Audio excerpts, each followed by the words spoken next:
Thanks everyone. This is only a 20-minute presentation about Flipgrid today. So thanks for coming. And I'm just going to start by giving you a brief introduction to what Flipgrid is. You might already be familiar with it, but it's basically a free tool that educators can use. Really anyone, I think, can use it, where you can create discussion boards with video and audio.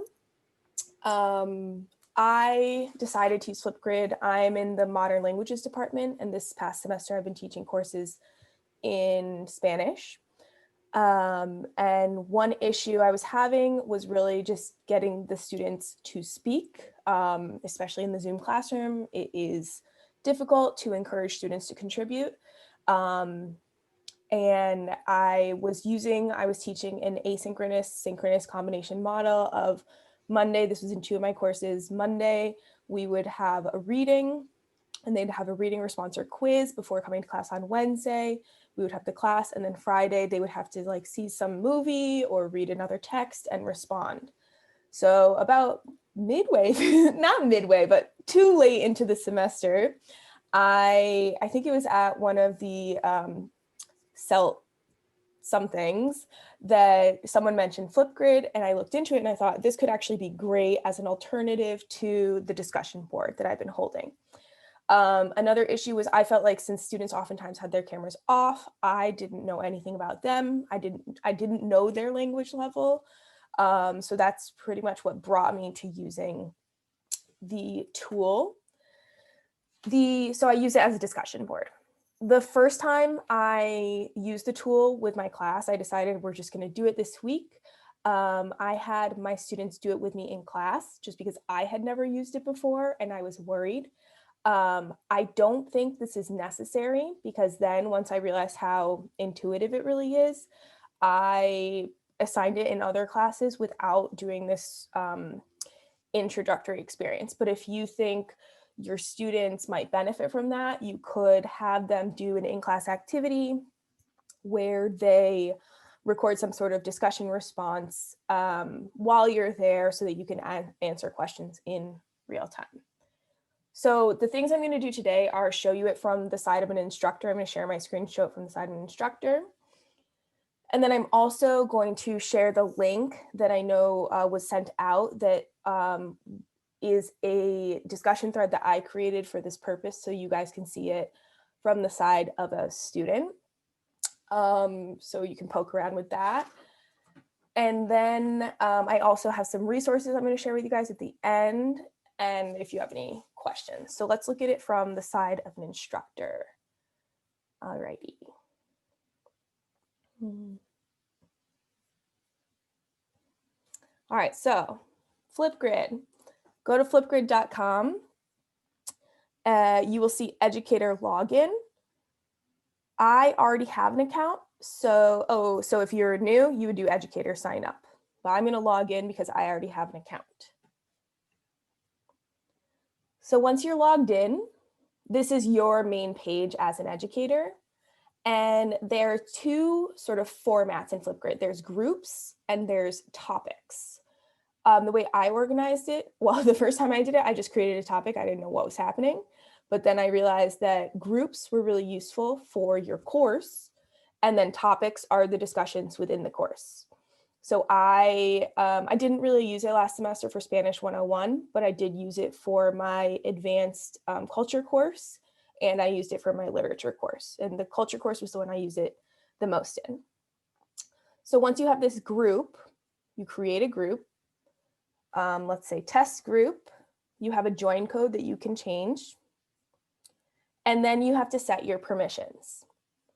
The way that I decided to set it was with student email and just at oswego.edu. I didn't put anything else like Gmail because I figured all the students have an Oswego email, so that's the way they can log in, and no one spoke to me about anything to the contrary. So there were no issues with getting logged in. And I also have it set to private. Didn't really mess with any of this. And then you can, if you want, personalize an image or use one of their images. So once I figured all this out, I did end up using an image from the Spanish Movida for this class, which is the one we used it the most for. And then these ones are just the automatic images. Once you have a group, we'll go into the winter session group. So that's just creating a group.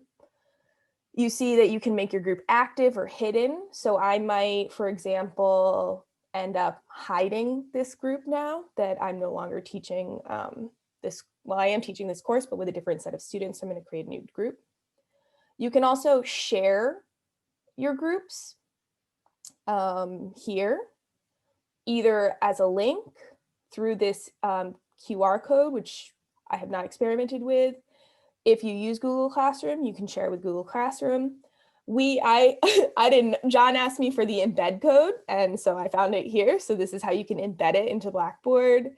We don't use Microsoft, if you use for some reason Microsoft Teams, or even Twitter.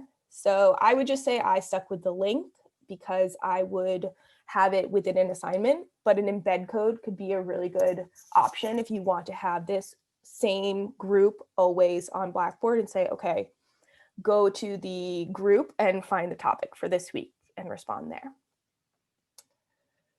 So once you're in the group, we'll go to winter session. You can edit this page. Well, that's the same thing. Change the picture, whatever. So none of this is really going to change. If you teach with someone or if you have a TA, you can add a co-pilot. So that would be someone else who would have access. They also have a join code. If you don't want them to use a link, they could use a join code. So there's many ways to enter. I will say again, students didn't have a problem getting on. It's all very easy. Flipgrid, I think, is actually used a lot in the elementary school classrooms. So that's why you see a lot of colors and different sort of playful emojis, because people are using them at the elementary and middle school levels. So if you want to create a discussion, you go to add a topic, then it loads, hopefully, and you create a title for your topic. So sample discussion. This is where I would generally write directions for the assignment. Since I teach in Spanish, I would write the directions in Spanish. And then I would also record a video. I stopped doing the record a video at a certain point just because in another place on Blackboard, I had been creating videos where I described assignments, so it was a bit redundant. And I was just having to record a lot of videos. But if you don't do videos on Blackboard, this is a great place to put your videos. You can also accompany your discussion. So when I abandoned the videos, I started just putting like pictures of, for example, if we were talking about a film, I would put the poster of the film. All of these things with Kahoot, this is getting advanced. I haven't delved into that before. So if you want to get crazy, you could start playing around with that. But I would say the easiest is just to describe your discussion. And if you want, add a video. In terms of accessibility, they have automatic captioning in English for the videos, not for Spanish. So that was not great for me, but I think I could have done it manually, which happens to be the case. Then there's different permission settings you can set. And this is really important, is the recording time. So I would recommend going when I give you the link and recording yourself, because the time, you'll notice I would put 45 seconds and ask my students to answer a lot of things. And I realized that the time would cut them short. Like anytime I tried to record myself with a limited time frame, it really cut me short. So I would test it and just see how long do you actually think it's going to take your student to respond. And there are a lot of different time frames. So you could even use this for some sort of in-class oral quiz or really any sort of discussion, depending on the time frame. I also liked this because I would give students an oral assignment through Blackboard, and I would say it's a hard 1 minute, and they would turn in a 6-minute long recording. So this just cuts them off. They can also re-record. They can pause their recording. So those are two useful things, especially for me for teaching language. I tell them you can pause it in case you need to gather yourself and have notes somewhere. This pay attention to. Students can respond either video or text. And I always told them to respond in video.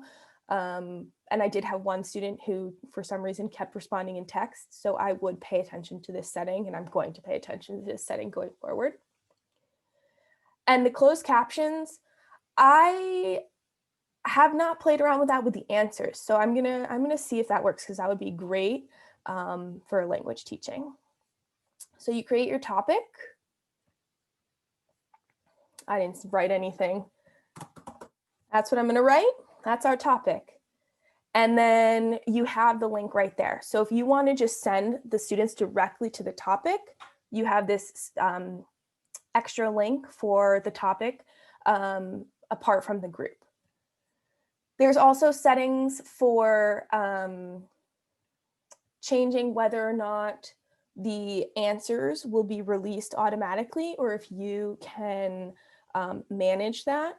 I will say I had students who were confused about that because they would record their video and then they would ask me, did my video post? Because it didn't actually refresh on Flipgrid.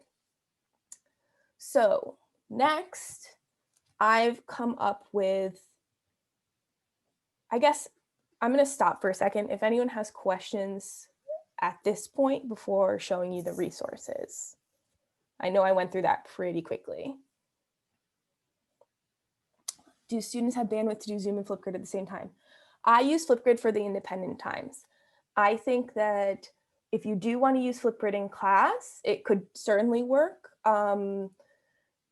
The issue is it does take some time. I think that it could be a good way of engaging everyone during the class session, and perhaps having like a low stakes grade attached to it, as long as you have the time for it. Since I have such a limited Zoom, since I only have the one Zoom session per week, I keep the Flipgrid off of our face-to-face synchronous time, and I only use Flipgrid during asynchronous, but I think it could also be really useful during synchronous classes. That's perfect. That's exactly what I was wondering, because I have to run my course also as partially synchronous and partially synchronous. Yeah, so I think it could work, but I think it helps to have it used as the asynchronous component. Excellent. Now, I will say grading all of the videos takes time looking through them. So do they comment on each other's videos and then you're looking at the comments? Yes. So I actually was thinking about this. Can I show my videos, or is that a FERPA violation if I show my old class videos?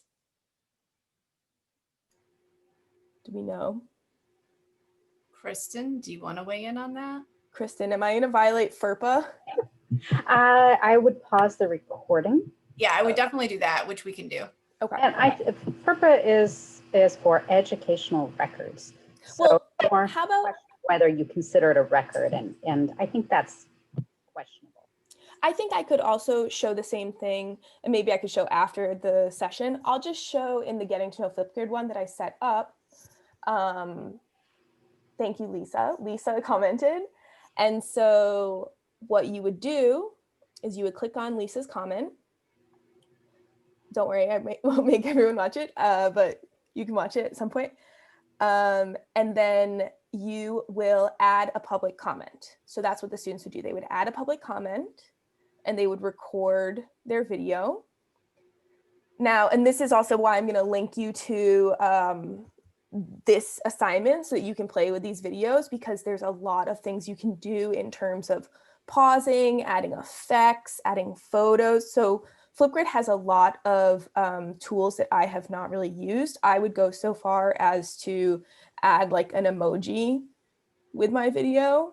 But some of the students would play around with it, and it's fun because that way you kind of get to know their personalities.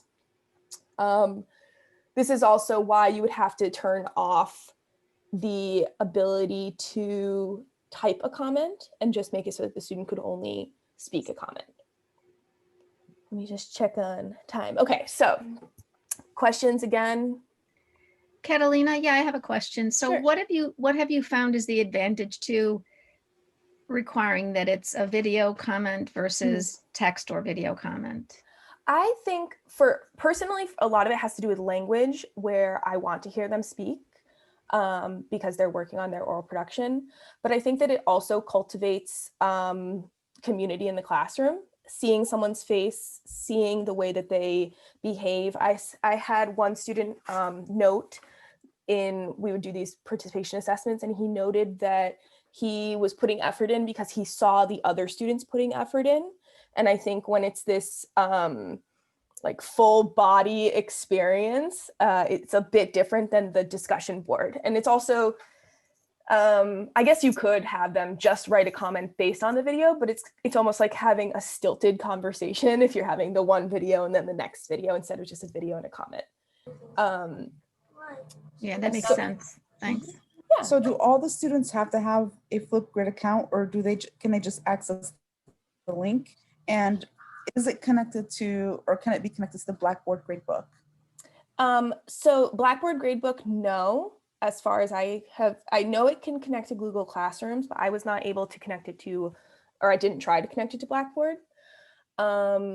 Accounts, you have to make an account, but your account is your Oswego email. So you just log in with your Oswego email, and then that's going to be the way you log in every time, just with your email.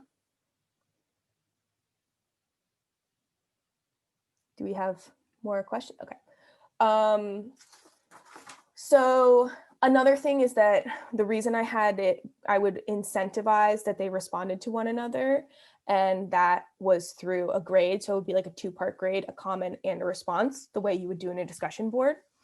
And I'm going to play with that a little bit more this semester, just seeing how I can make the conversation a bit more organic. For things you need to watch out for, telling students not to just read a response. I think that would happen anywhere. So making sure they don't just read a response. I had students say to this effect that they felt like people were just being monotone, and it was because they were just reading their responses. So you might, when you're introducing the activity, describe it as a conversation, an informal conversation, low stakes that we would have in the classroom. Oh, did I freeze? No, I didn't freeze. A low stakes conversation we would have in the classroom, so that they don't feel the pressure to have to prepare a written response. Now I have, since we only have 2 minutes, I still want to show you this link to a bunch of resources that I have, which I'm going to share the link in the chat, and then I can also send this.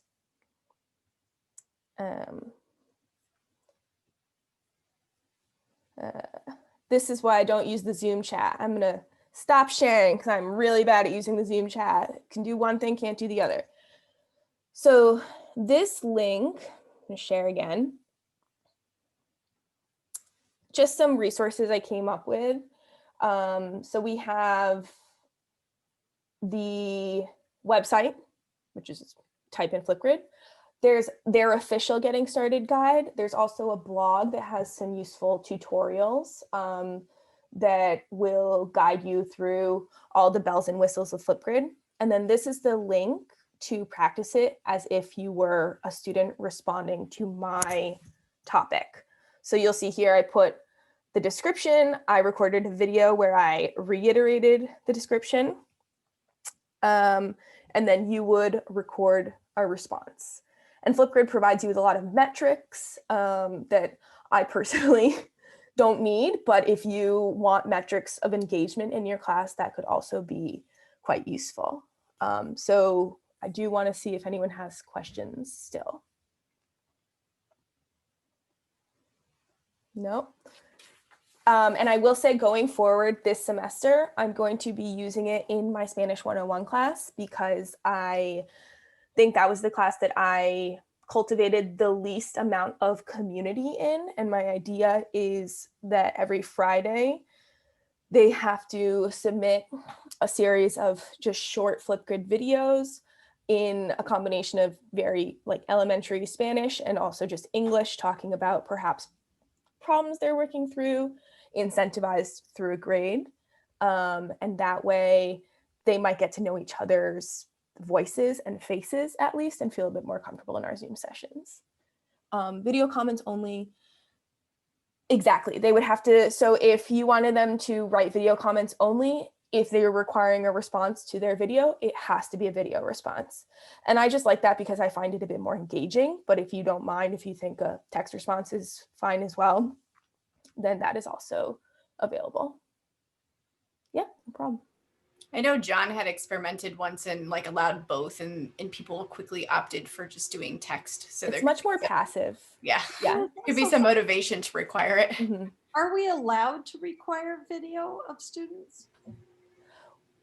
I think that Flipgrid is unique in that it's not the same as the Zoom classroom, where Right, it's they do it in their live own time. video, But can we expect that every student has the capacity at some level to create a video? I had a student who told me they didn't have a webcam, and I was like, okay. So they would record their videos and they wouldn't show up on them. And I was just like, this is a weird black screen, and I didn't do anything about it. And that was only 1 or 2 students. That happened with 2 students. Isn't it available though through their iPhone and iPad and computer and tablet, you know, so it's widely accessible through different formats, I think. Yeah. But you should always offer options if someone really can't access that technology. I think Lisa has her hand up, and then like we're over time, so we need to wrap Yes. up. I can look this up if you don't know the answer to it, but I'm actually working with a professor at Binghamton. We're having both of our senior seminars meet, like for a few weeks, they're going to meet together this semester. And we're using Flipgrid to do it. But now I'm wondering, like, are we doing that through Blackboard, or are we doing that? So like, she's the one who set it up. She made me a co-pilot. Or are we doing it, like, is Flipgrid hosted on another site completely? Flipgrid is its own separate website. As far as I know, you can't integrate Flipgrid with Blackboard at this point. Okay. You can I saw embed Rebecca it. said that. Okay. Yeah, you can embed it with that embed code, so it's very easy to access through Blackboard. Okay. But the grades, We don't have that Blackboard. integration. Yeah. Okay, which is better for me in this case, but Yeah. okay, thank you. Thanks so much, Catalina. This Thank was you. great. Yeah. Thank you. And if you have any questions, just email me Thank you, and I'll Catalina. try to respond. Thank you. All right.